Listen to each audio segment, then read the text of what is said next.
of geospatial data services, including MAP. I welcome Honorable Minister of Science and Technology, Earth Sciences, Family Welfare, Dr. Harshvardhan. I also welcome Minister for Donors, MOS and CMO, personnel, Department of Space and Atomic Energy, Dr. Jitendra Singh. We have Secretary Science and Technology, Professor Ashutosh Sharma, and the Joint Secretary Shri Sunil Kumar. Warm welcome to all of them. Welcome to the media friends here. A request for keeping your mobile on silent mode. I request Professor Ashutosh Sharma for the presentation.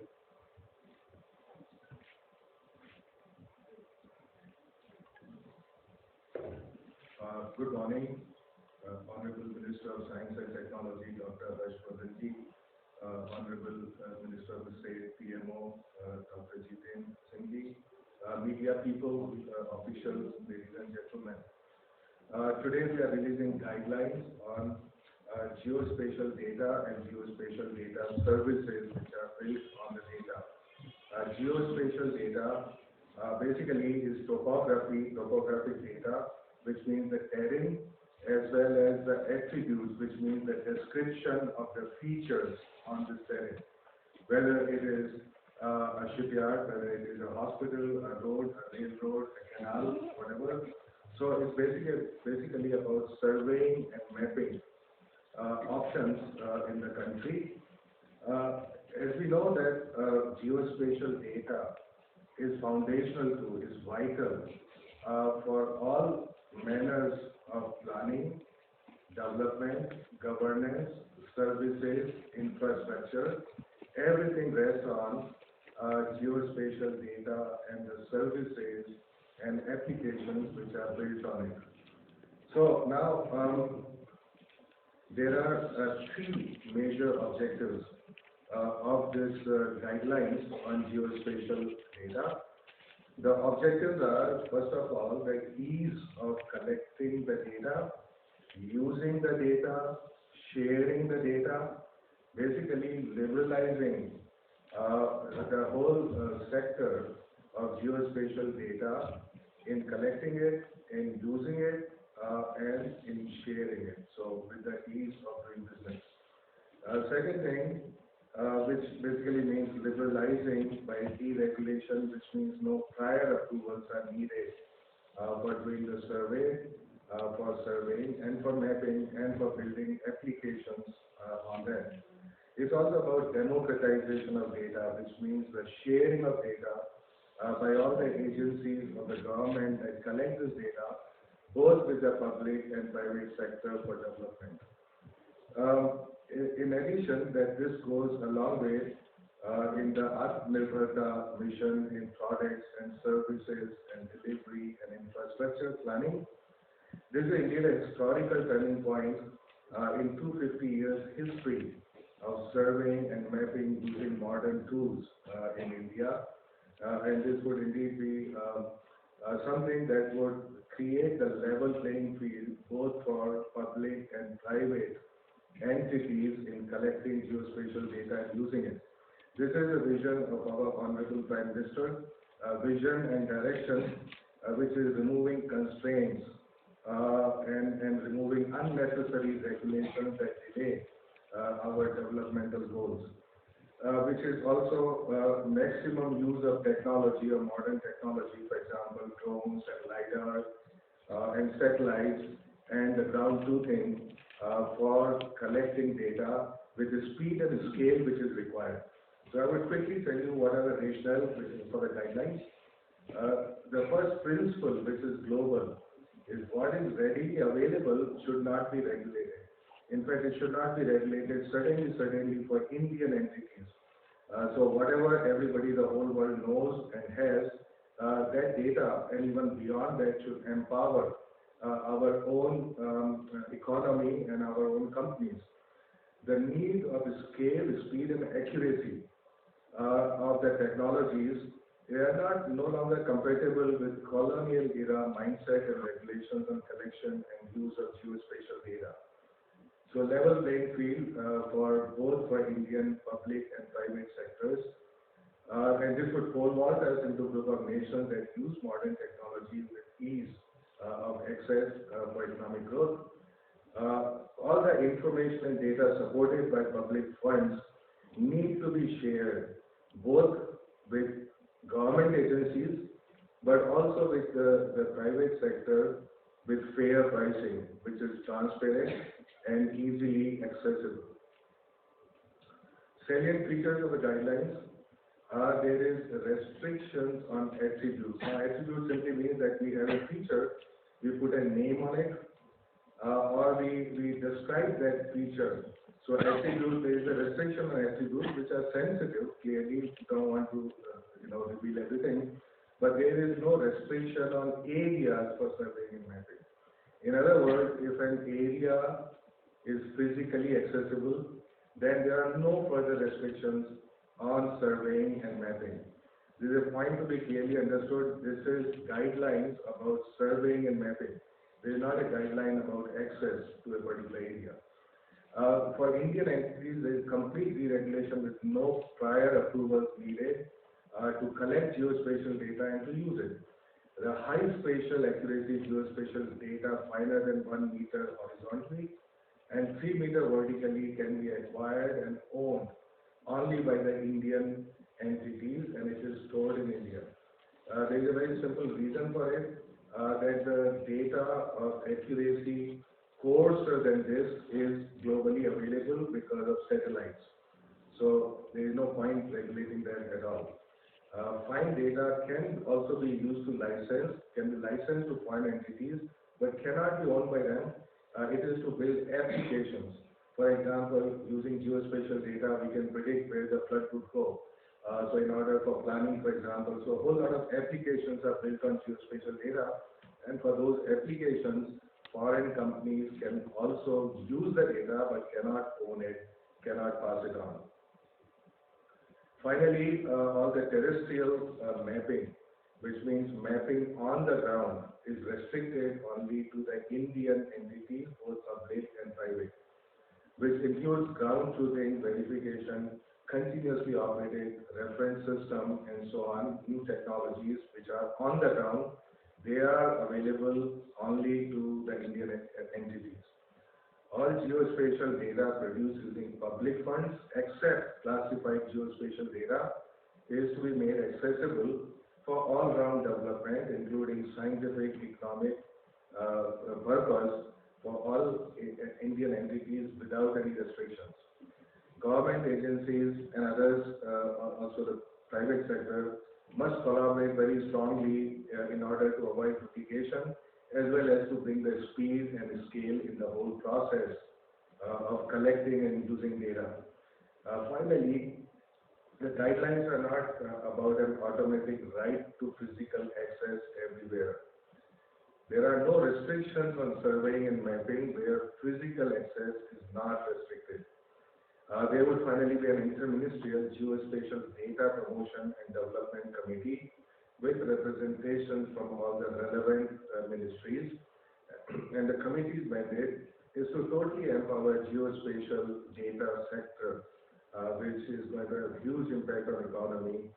In fact, the size of the geospatial data sector businesses is estimated to be 1 lakh crore by 2030, and the impact it has on economy is multifold compared to that. So activities, we need to push activities on collection, preparation, dissemination, storage, use, sharing, and publication of geospatial data. And so I stop there. Thank you. Thank you very much, sir. Now I invite Dr. Timothy to brief the media, please, sir.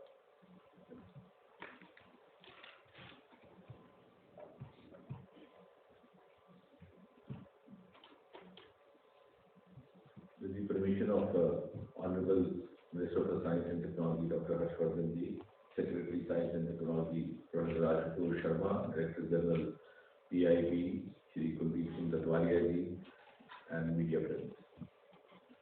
To put it in a single sentence, I would rather sum up saying that this is a day which marks the end of one chapter and the opening up of a new chapter. And it is, in fact, you will recall that over the last nearly 7 years, one after the other, under Prime Minister Narendra Modi, we have been able to liberate ourselves from a number of regulations, number of restrictions which were, in fact, a legacy of the feudal mindset and also to an extent a legacy of the British Raj and pre-independence era.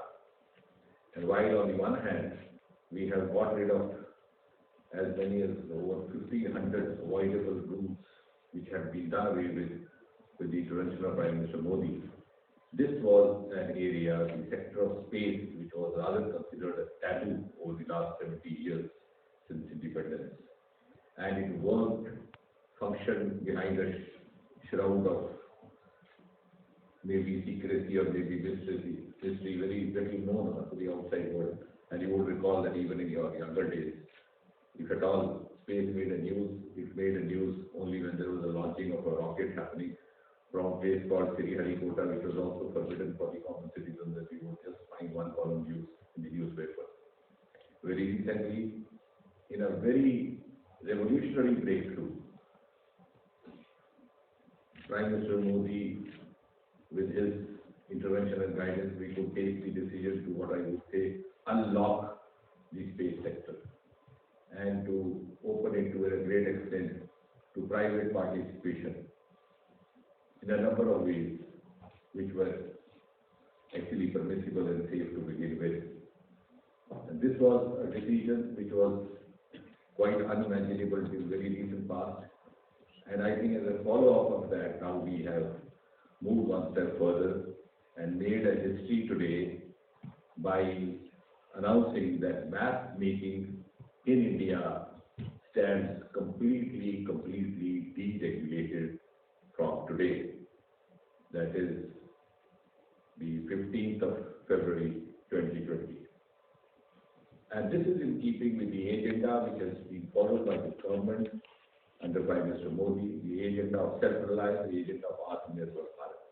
And therefore, keeping that as the focus, space technology and mapping would no longer be confined only as a tool to take care of the security areas, but also as a major tool for the development. And you will recall just about 4 years back, we had a brainstorming session lasting nearly 2 days. Again, it was with the personal intervention of Prime Minister Modi. There was an interaction between the space scientists on the one hand and representatives of the different ministries and departments on the other hand, to work out how best space technology could actually contribute in different infrastructural areas. As a result of this, in the last 3 years, we have space technology being used in laying down a rail track, even the mapping of unmanned rail crossings. We have space technology in the smart city program, in the housing sector, in the construction of bridges.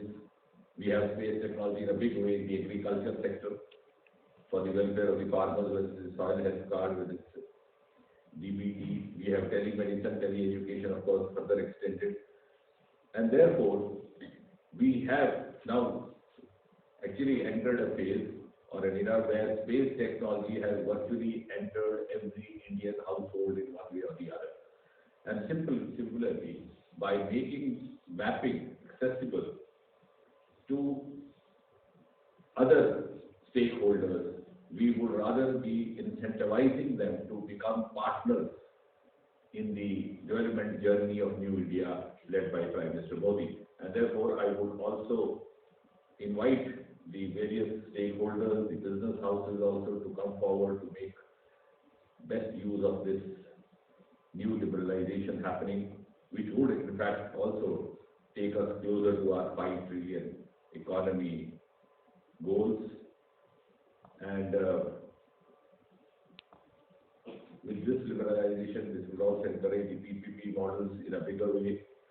Our estimates indicate that by 2029, the geospatial economy would amount to as much as 99,000 crore, which would be able to generate employment for as many as 22 lakh people.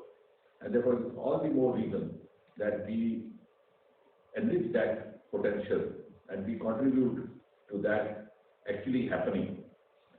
And therefore, most importantly, this deregulation with freedom from avoidable restrictions will lead to a situation where there will be, as was being mentioned by Secretary S&P, there will be no need to regulate such information which is already available globally, because there was little sense in doing so, and we have actually done away from those shackles.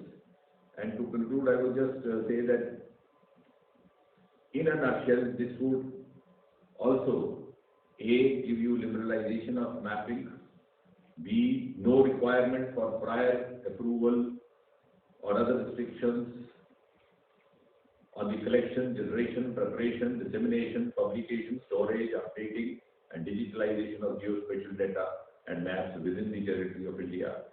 And C, most importantly, self-certification to convey adherence to guidance. You will recall that 2014, so after this government came in, within 3 months, DOPT had taken a very historic decision of doing away with the British colonial practice of getting your certificates and documents attested through gazetted officers or through other authorized authorities. And we had sought to convey a message that, look here, this is a government headed by Prime Minister Modi, which has the capacity to trust the youth of this country, and thereby following the same spirit, because this is a country where more than 70% population is below the age of 40 and there are major stakeholders. We are, through this decision today also, in a way, carrying forward that message that we have the capacity, this government has the capacity to trust the stakeholders who will make the faithful, honest use of space technology and of mapping in contributing to Atmanirbhar Bharat. Thank you very much. Thank you very much, sir. Now I invite Dr. Harshvardhan Ji to brief the media, sir.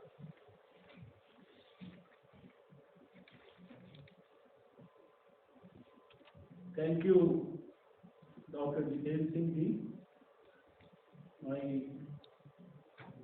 colleague in the Science Ministry,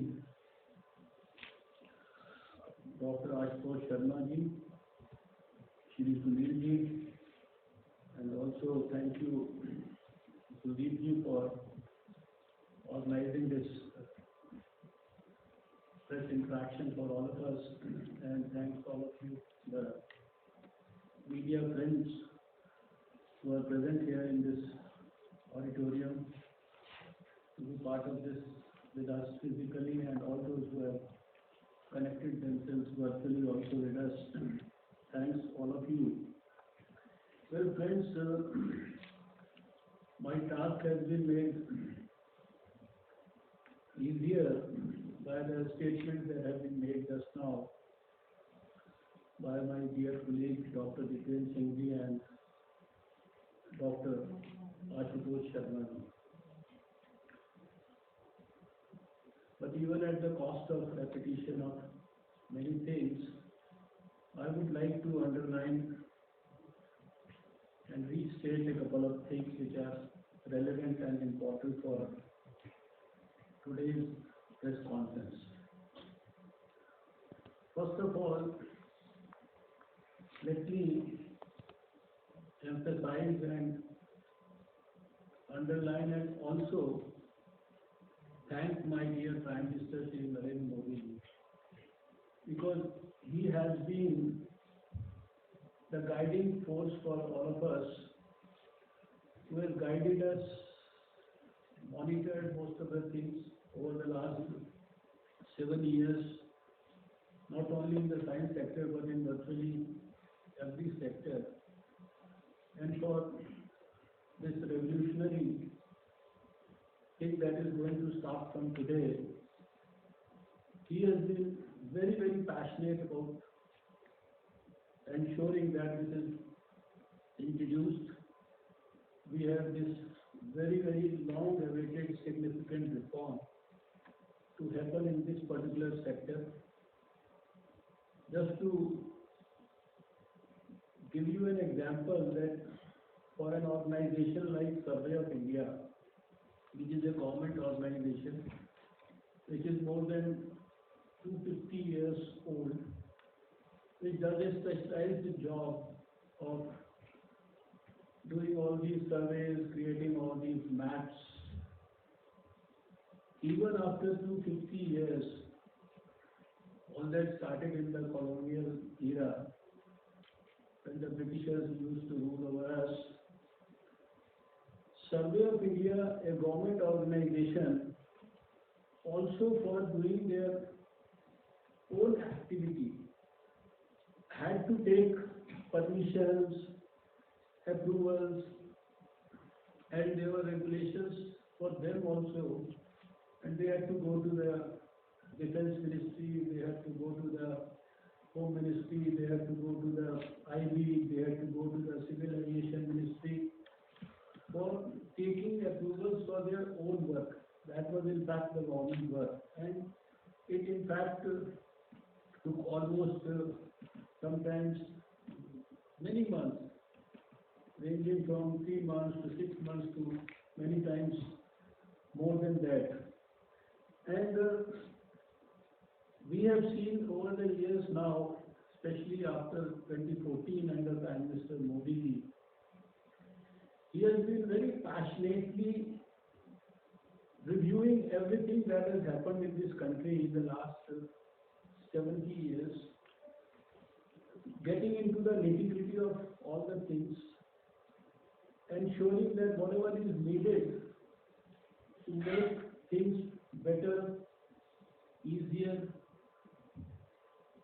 for the people of India, to alleviate their long-standing sufferings, to ensure that in the introduction of reforms in all sectors and giving away or getting rid of old laws or regulations or things which have now become irrelevant or redundant.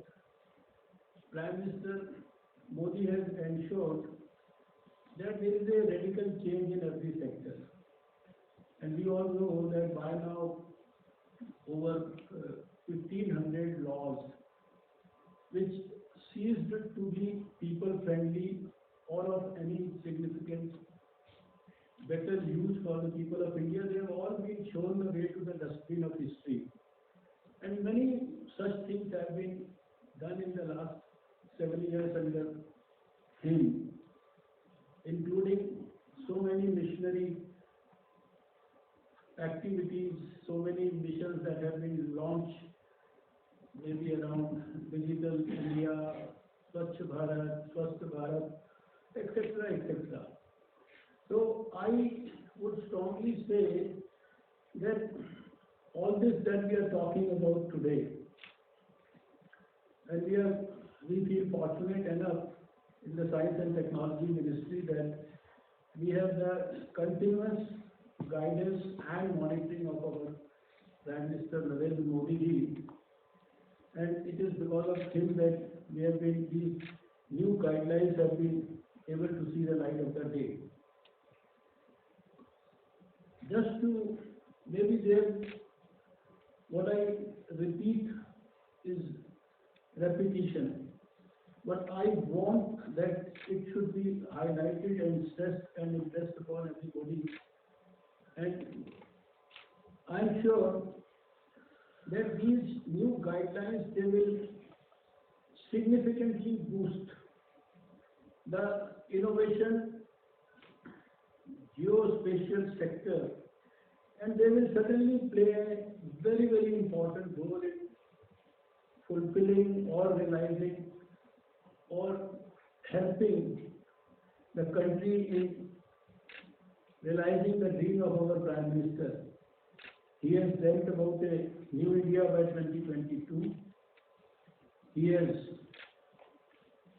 asked everyone to work sincerely, dedicatedly and honestly for an Atmanirbhar Bharat, and he wants India to grow into a $5 trillion economy.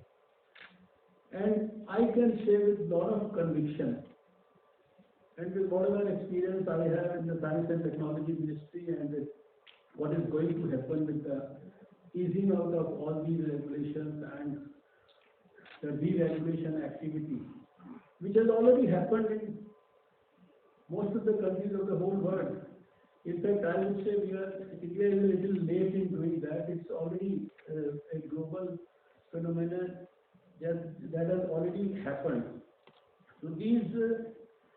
new guidelines, we are going to liberalize map making and democratize geospatial data sets, which is the crucial requirement for the geospatial industry.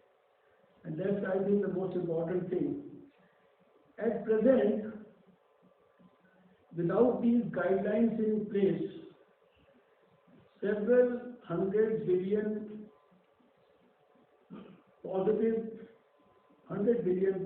positive sectors like farming, mining, urban construction, transportation and delivery, location, services for e-commerce, communication like 5G, etc. They are all suffering because of the non-availability of high-quality maps, which are critical for these key sectors of the economy. Since government is committed to removing all the legacy bottlenecks towards achieving this $5 trillion economy and the Atmanirbhar Bharat, we decided to bring in high-resolution maps that will remove all the previous problems. Friends, location and tags added to the data shall make it geospatial and its value will increase manifold. Availability of data and modern mapping technologies to Indian companies shall also be crucial for achieving a manifold jump in our economic growth. Existing guidelines for acquisition and dissemination of geospatial data generated in the country, they have become quite redundant by now, and we have now chosen to replace them once for all. The new guidelines will also institutionalize the ease of access to geospatial data produced using public funds as envisioned by our Honorable Prime Minister.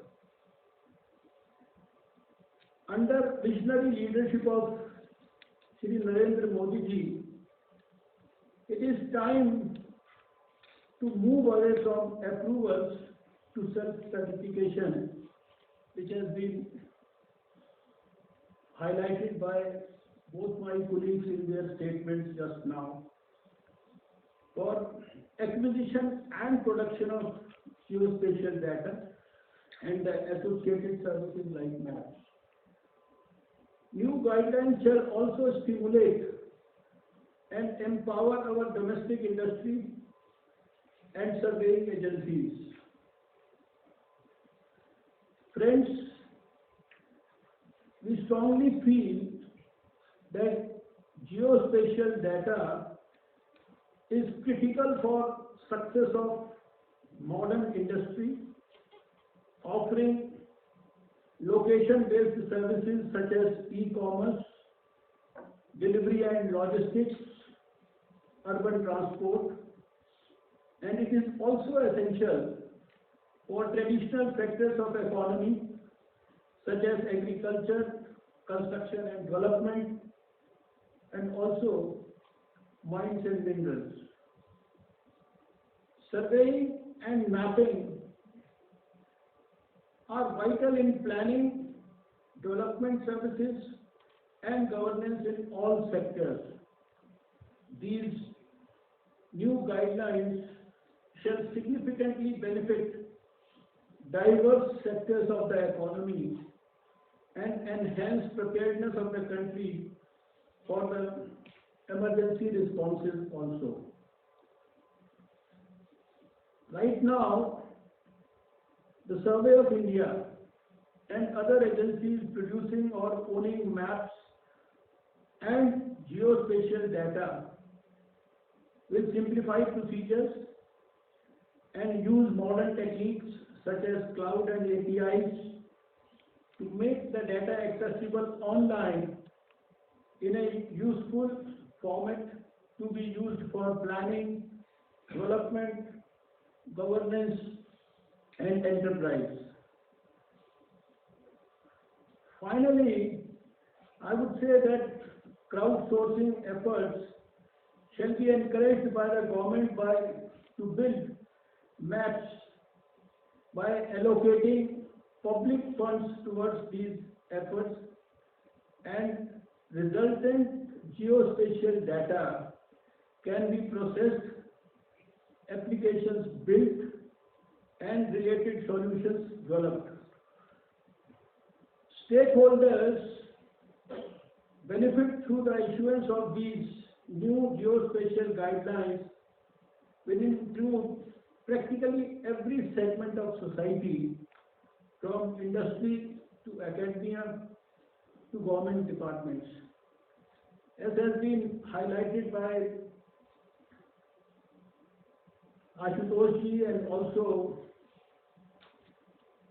Dr. Jiten Singh ji, the whole sector will now open up in a big way, and 1 lakh crore worth of geospatial data value may be acquired and used by 2030.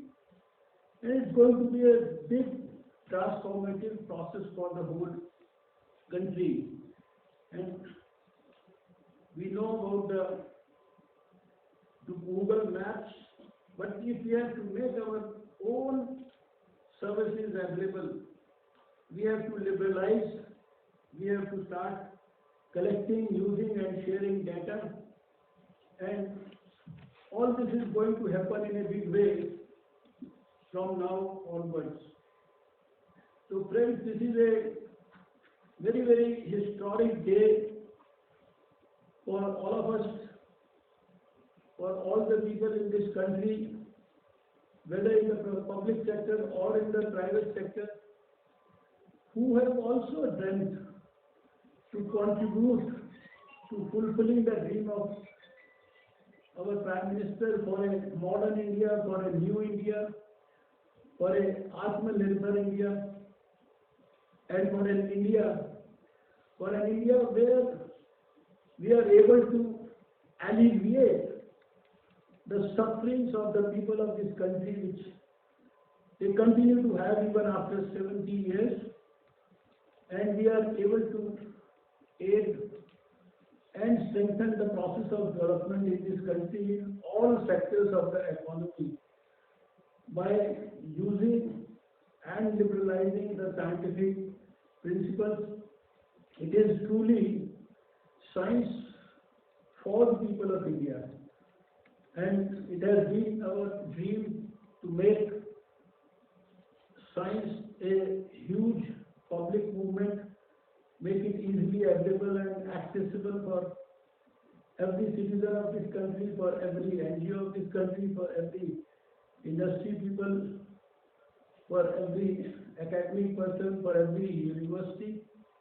And this is now going to happen.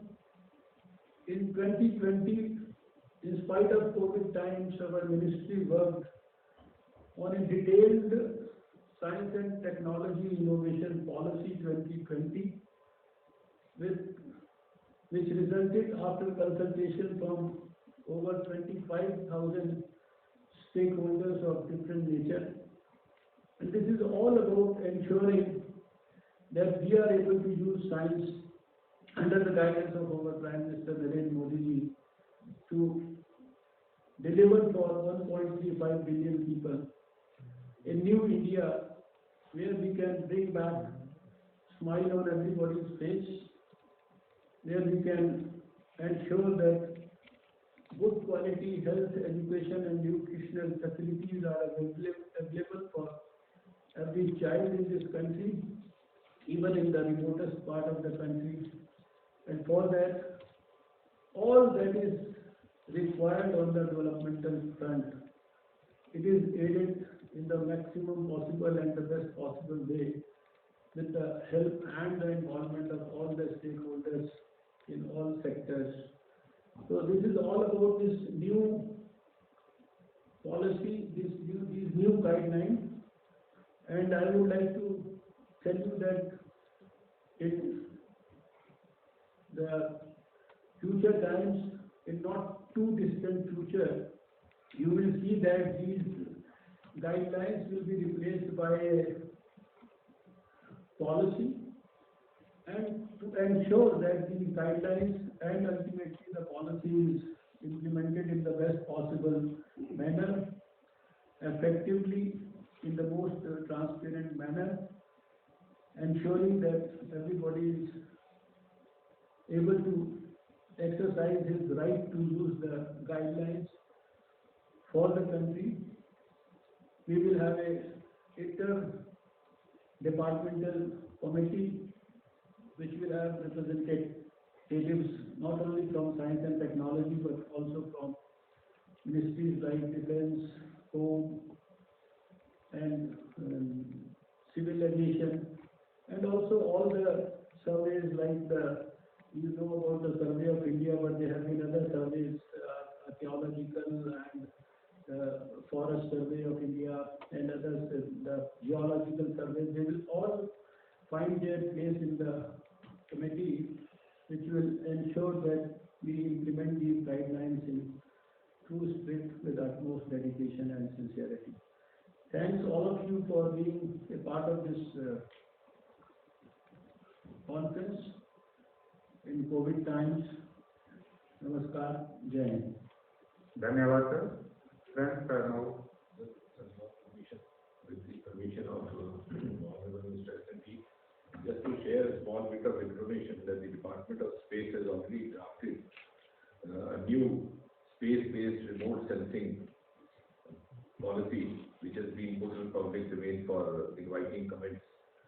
And since it occurred to me after seeing Pallavi over there, he is also one of our resource persons, at least in the scientific related departments. So you could actually encourage people to post their comments, which are being incorporated. And this policy is also being laid down, as was being said by the Honorable Minister, to make this field more inclusive and to involve the stakeholders from the non-government sector. Thank you, sir. Friends, now if there are any questions, we can take your questions. Otherwise, it was a detailed. Okay, 30. So good morning. So my question is addressed to Dr. Jitendra Singh. So when you are talking about the 22 lakh jobs which will be generated, so our syllabus, the NCERT syllabus, just has a chapter in mapping, but does not have anything about the technology we are talking about today. So are we going to, implement that, sir? No, I think that's a very thoughtful input we are offering. Actually, as I was saying in my opening remarks, in a different expression, that space technology was a relatively lesser attended sector in successive governments over the last 7 decades. It's after Prime Minister Modi took over that has been given the kind of emphasis and thrust that it deserves. And in fact, the application of space technology in various sectors has also become possible only very recently. In fact, I very well recall that even in the railway ministry, many of our colleagues were not aware of how best they could use it to their advantage. So once we have stakeholders, I'm sure one thing will lead to the other, and there would be also the need felt to propagate knowledge about this. Thank you, sir. 104. Namaskar, sir. Pallav Bhargava from New Frontier in Science. Two quick questions, sir. One for Dr. Harshvardhan and one for Dr. Jitendra. Dr. Harshvardhan, are these draft or these are final? And has the Ministry of Defense been taken on board? And the question for Dr. Jitendra, so the demand from infrastructure has been less than 1 meter. So is the shutter control for less than 1 meter still going to be in place?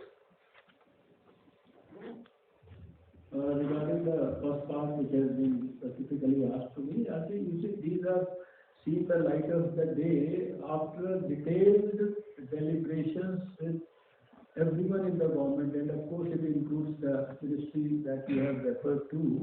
And as I had stressed and emphasized that these have come in public domain for implementation now, where the Prime Minister himself has personally monitored, supervised and guided these efforts, where we want to liberalize and deregulate this part of the system.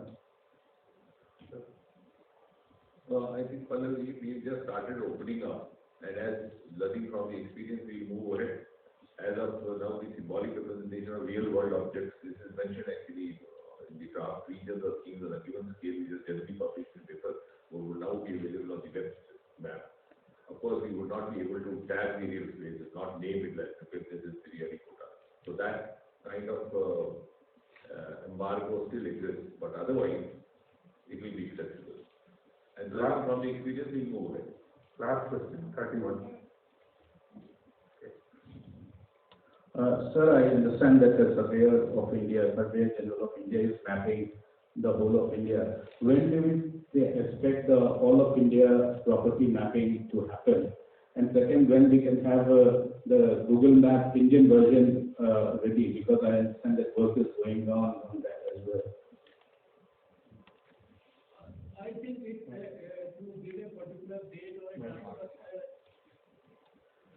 to give a particular date or a time or a year may not be the right thing to talk about now. But the way we have, the idea of this whole exercise is to involve everybody in the country, whether he is in the public sector or in the private sector, and it's not only dependent on the Survey of India. Survey of India is already doing all these things and now, right now, there's a very, very ambitious program around Swamitva that has been launched by the Prime Minister. This is going to be a big revolutionary program. And to see that this is implemented with the people in the villages and in the panchayats getting their due right, which was denied to them for many years and decades, I think it will require the involvement of everybody, and that's why we have these guidelines now. So certainly, I think this is going to give a big boost in terms of improving the speed as well as the scale of work that we need to do in the coming years. And we, as we have mentioned, that by 2030 we are going to have a big boost to the economy and all those related things in this particular sector. 154. Sir, मैं अनिरुद्ध अभी इस वक्त सबके पास mobile पर बहुत ही easily Google map available है. अगर आपकी पॉलिसी के बाद क्या तो फर्क हमें नजर आना चाहिए. अगर आपने इसका पहले भी जवाब अगर देखिए, मैंने थोड़ा लेट ज्वाइन किया तो प्लीज अगर कुछ बताएं कि आपकी इस पॉलिसी या गाइडलाइन के बाद क्या तो फर्क महसूस होगा या आम पब्लिक पर इसका क्या प्रभाव पड़ेगा. आप में से जो लोग साइंस मिनिस्ट्री को फॉलो करते हैं, आपको ख्याल होगा, खासकर I think Pallav Bagla ji, who has been a regular follower in our science activities, he knows कि हम लोगों ने तो 3 साल पहले भी सर्वे ऑफ इंडिया जितने भी मैप्स वगैरह प्रोड्यूस करता था और करता है, उनको भी एक्सेस करने के लिए आम पब्लिक के लिए बहुत कठिनाई होती थी. लेकिन लगभग 3 साल पहले हम लोगों ने पब्लिकली जो है एक रेडिकल चेंज किया था कि कोई भी हिंदुस्तानी जिसको के पास अपना ये आई कार्ड वगैरह है, आधार वगैरह है, वो ही could easily have access to those maps and all those things. तो ये सारा कुछ जो भी प्रोसेस आगे स्ट्रेंथन किया जा रहा है, इसको और बड़े वाइडर स्पेक्ट्रम में, एक तो moving from the paper maps to more of digital things involving all relevant stakeholders, or making things easily accessible for everyone to contribute to not only research process but also to strengthen the development process. और जैसा हमने कहा कि we are trying to further democratize the whole activity. बहुत बहुत धन्यवाद.